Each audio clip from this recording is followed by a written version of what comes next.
You know that feeling when you walk into a room and everyone's talking at once. Someone's telling a story way too loud. Someone else cuts in before the first person even finishes. It's not really a conversation. It's a bunch of people waiting for their turn to talk. And then there's that one person in the corner who isn't saying much of anything. But they're not checked out. Watch them for a second. They're actually paying attention to faces, to what changes when certain things get brought up.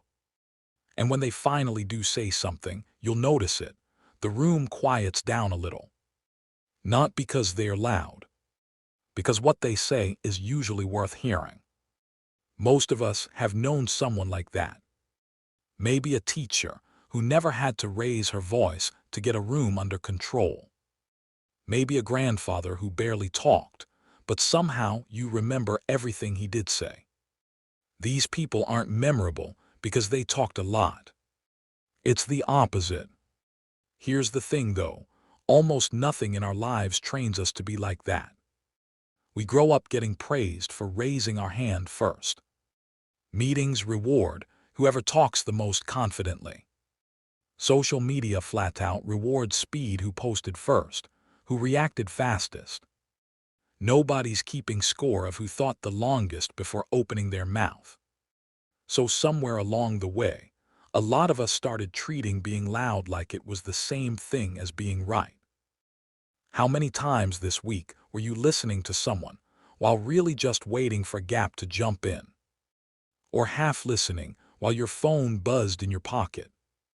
It happens to all of us. Attention is limited. There's only so much of it to go around in a day.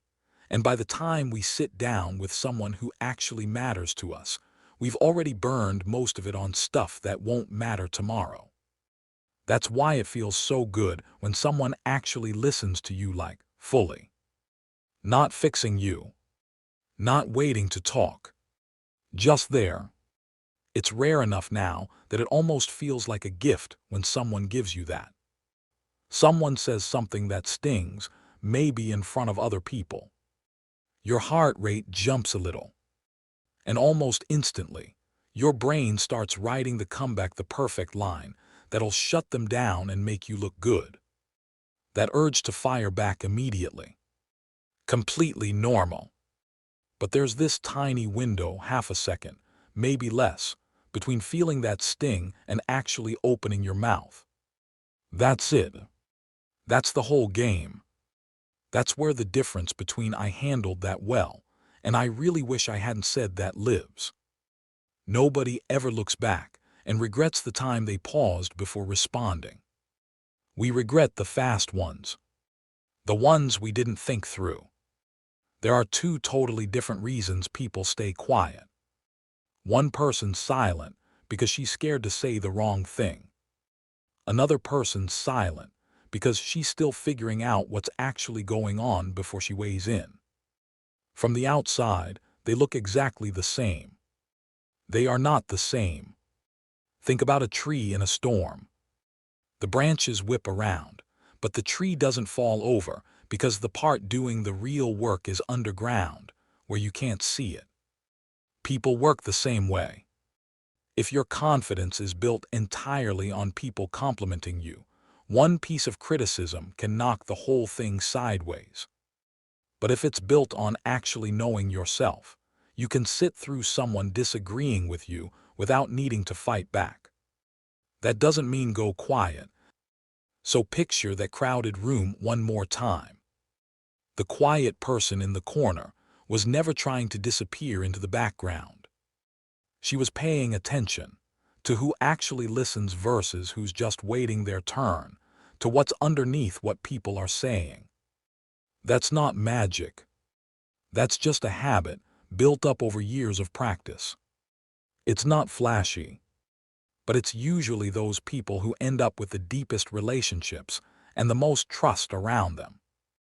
Not because they're perfect, because they actually show up. Plenty of quiet people never reflect on anything. For them, silence is just another place to hide. The difference is what you do with it.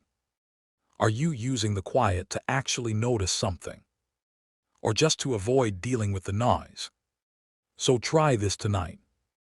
Leave your phone in another room for 10 minutes. Let a conversation end without rushing to fill the last few seconds of it.